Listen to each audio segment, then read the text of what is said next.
On May 21, 2017, fisherman Brad Meck, from the small town of Everett, Pennsylvania, took a trip to Huntington County's Raystown Lake.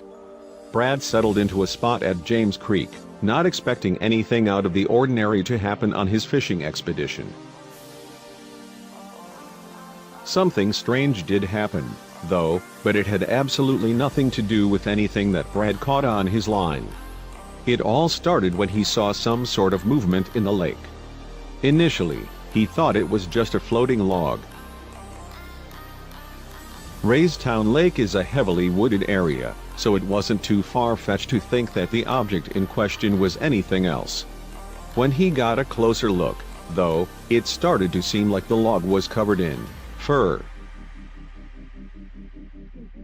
I saw it coming towards me. I thought it was just a beaver or something like that, Brad said in an interview. When the object floated closer to him, though, he realized it was nothing of the sort.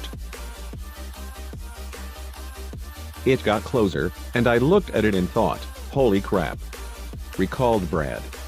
As he suspected, it was a wild animal after all. Only, it still was not one that he thought he would see so far out on the lake.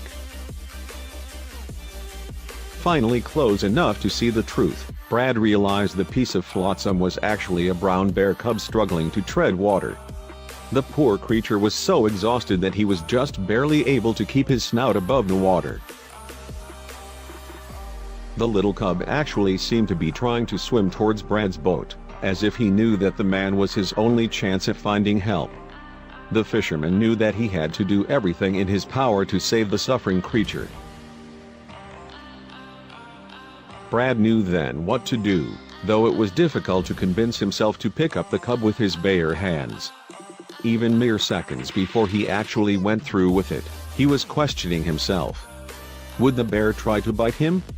Would his mother attack from somewhere nearby? Still, he had no time to waste.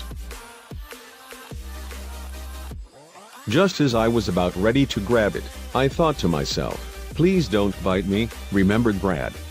Luckily, the grateful cub didn't seem to have any intention of harming his savior in any way. It was as calm as can be. "It didn't show any hostility towards me," said Brad. Nobody could have blamed him if he had admitted to being more than a little nervous about the incident, though. Brad had to be careful about his next move, though. What on earth was he supposed to do with a bear cub on his boat?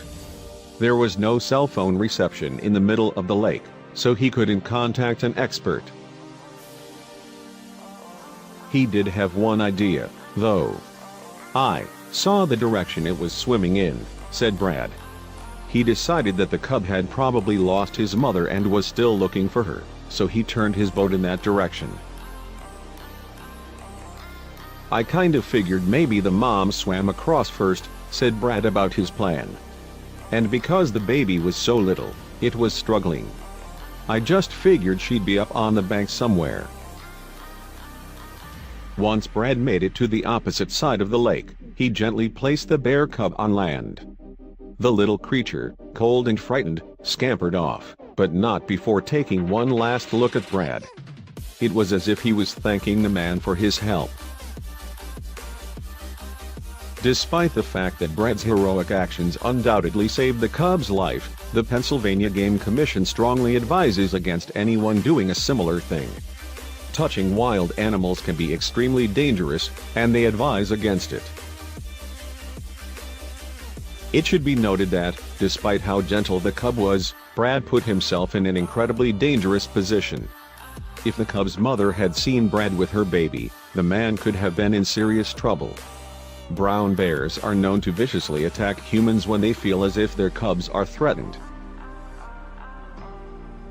Authorities are also concerned about bear urbanization.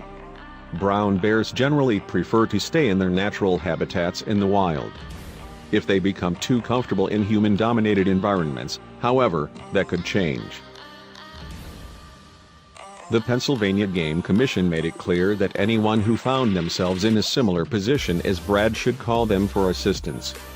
Of course, Brad had no way of doing that without cell phone reception, so he had to make a gut decision. "The cub was going to drown if I didn't help it," he said. "I never thought anything else other than get it and help it and take it to shore." He also hoped that the bear cub found his mom. "Hopefully, they can get reunited again," he added.